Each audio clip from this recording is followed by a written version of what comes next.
is some sort of transit link. And these can be multimodal centers too. They don't have to subway locations. I've seen some smaller ones that I would consider. These have been a great way to combine shopping and housing and transit, and really to reduce our greenhouse gas emissions and the dependency on the car. And as I mentioned, I don't know how many of you were here when I mentioned it, but I do live in a TOD myself, and I drive maybe once every 2 weeks now. So it's really nice to be able to get anywhere. It is a freedom. It's absolutely incredible. And I wish I could measure my carbon footprint. I should use a calculator and measure my new carbon footprint. As I mentioned, buildings and facilities are a really great way to reduce our greenhouse gas emissions. They've run the full gamut from our typical lighting retrofits, which is kind of a common way that a lot of municipalities start looking at their buildings, but also we found a great one in St. Louis County, Minnesota, where they painted the inside of their building white, which actually brightened it, reducing the need for lighting in their electricity bill in 1 year.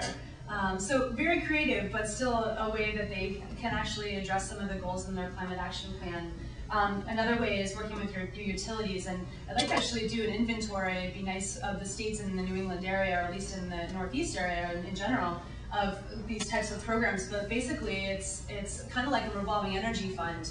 The community receives the service up front, the retrofit or whatever the energy efficiency project is, and then they pay back the loan, or loan I should say, through their utility bills. And then after they've paid it off, in this specific example in Nashua, they paid it off in 1.5 years, which actually was under the amount of time that they thought. It was supposed to be 2 years. So, and now they're realizing savings of about $6,500 a year. And this is just in their streets garage. It's only in one location. So it's nice to see these examples.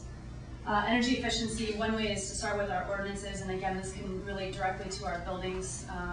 Behavioral change, I don't think emphasized quite enough, but there's a big impact that can be had here, and we're looking into ways to quantify the exact impact. But just even in the government sector, increase conservation through shutting off lights and through looking at our duplexing and our copiers and in our printers. By using different recycling, we actually have different bins you can buy that have a little tiny spot for the garbage and a big spot for the recycling, and it's stuff like that that we should really be looking into, and it does make a big difference.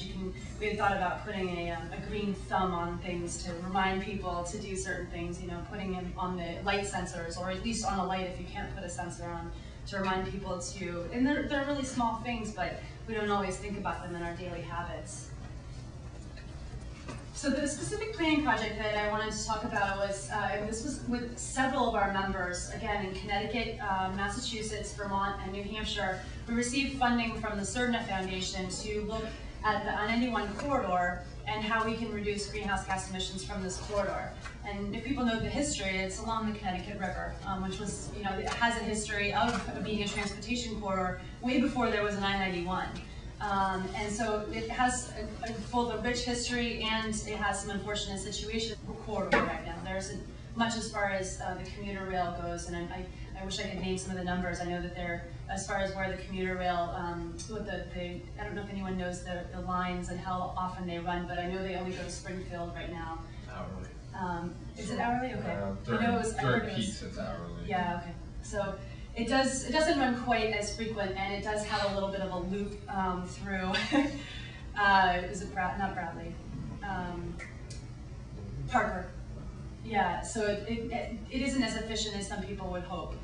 So we actually applied for some funding to work with 20 communities, 4 regional planning commissions in the 4 states, and then a variety of different both transportation organizations, freight rail, we worked with the bus companies, and then we worked with the state agencies as well to think about what is the quality of life in the region right now. How can we look at ways to reduce greenhouse gas emissions by reducing our dependency on cars, but also reducing truck trips, which is why we had the freight agencies and freight rail companies on the stakeholder group as well.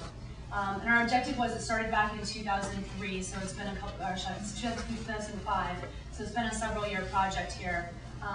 But to work collaboratively with them to develop a mission and then put some policies in place in those communities in order to achieve the reductions in greenhouse gas emissions.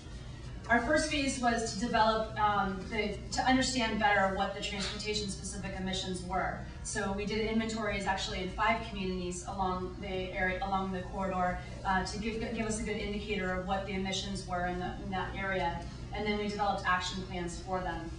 The results were that we actually put into place some recommendations on how to reduce those greenhouse gas emissions. And one of those was to support commuter rail.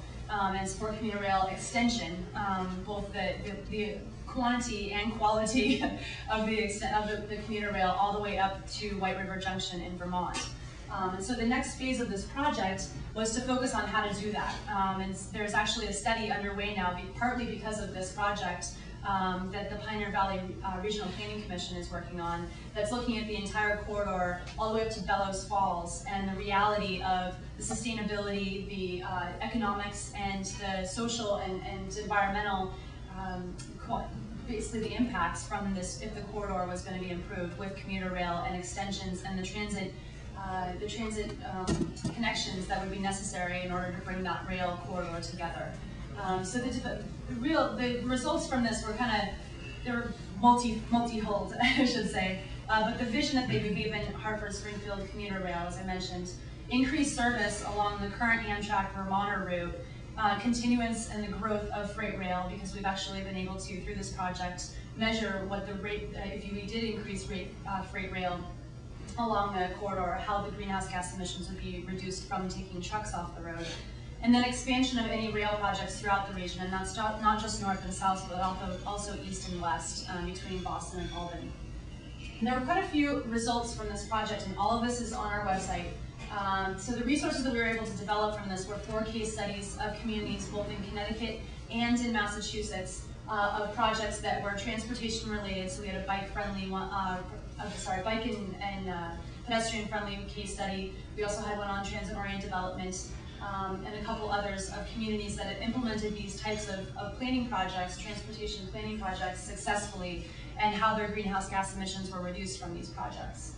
We also developed a fact sheet on what clean freight rail technology is out there right now, and again, what impact that has by taking those off the road and actually implementing or installing the clean freight rail technology. And then put together a matrix, it's actually several pages long, of a variety of policies and programs that can be put into place that are related to both land use planning and transportation planning in the community. So this is all public knowledge. This is all available on our public site at equiusa.org. As a local planning project, I wanted to give an example of Connecticut. And Stamford is kind of our, and Bridgeport actually is up and coming as well, so we're excited to be able to use you. They've been a member since 2007. They actually recently won, which I just found out about actually, the Climate Change Leadership Award most recently. And they have a variety of different things that they're putting into place. As I mentioned, they did set a reduction target, so there's just 20% by 2018. And then also a goal to install 20% clean energy by 2010.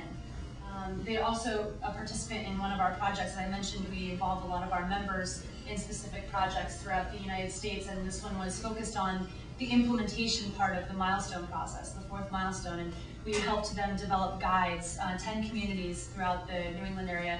We helped them develop guides, or strategies, I should say, on how to implement certain measures, solid waste recycling, increasing that in their communities, developing an environmentally preferred purchasing policy, how to set up a revolving energy fund. So those are some of the examples that we've used in those 10 communities, and we'll keep doing that throughout so if any of you are interested in being involved in a project, let us know. As I mentioned, 20 of our members were involved in the last project, in the I-91 project. So renewable energy, another opportunity for communities to invest in their climate protection measures and goals. Lots of communities are doing this right now, especially with solar and wind, and it's definitely paying off, and especially as we invest more in the photovoltaic field and industry, the prices are going to start going down, and actually New York's been doing some studies on how much that goes down based on every 10 or 20,000 panels that are constructed. So the more we invest in that, the cheaper it's going to get, and the more we're going to remove the barriers for installing the technology. And then funding measures, this is going to be endless, but I put some up here that are kind of my favorite that we've been using in the Northeast, but a lot of communities are looking into environmentally preferred purchasing policies, finding out that actually some of the greener technologies and products that we can use are cheaper, and they last longer, and they're obviously having a benefit on our health and a benefit on the air quality in our local governments, in our city halls, in our even in our streets departments. Investigating, actually integrating energy efficiency measures and conservation considerations in your capital improvements program. So I'm not sure what the exact process is in Connecticut, but in other states they have to go through a pretty rigorous application process to put some sort of project on into the capital improvements program budget. And this is a way that we are hoping that communities will start buying into that a project that's going to, say, a vehicle fleet is going to be purchased, or a vehicle, maybe an engine, a fire engine, that there be some consideration as to the impact, the carbon footprint that product is going to have, or if it's going to reduce greenhouse gas emissions in some way. So it's being done in a variety of different ways. Amherst, Massachusetts is going to be our first guinea pig, I think, on this, so we're actually excited to roll that out. Looking at impact fees, permitting fees, development review processes throughout your communities, because this is probably one of the ways that the developers see as a big obstacle, because it does cost quite a bit to go through the green process. So reducing those fees and the time it takes for a developer to go through establishing a revolving trust fund, and I can talk more about that at another time, but it's basically a dedicated fund for departments to be able to borrow money for energy efficiency projects and then pay that back through their savings, similar to the example I gave earlier, but an actual line item in the budget of the community.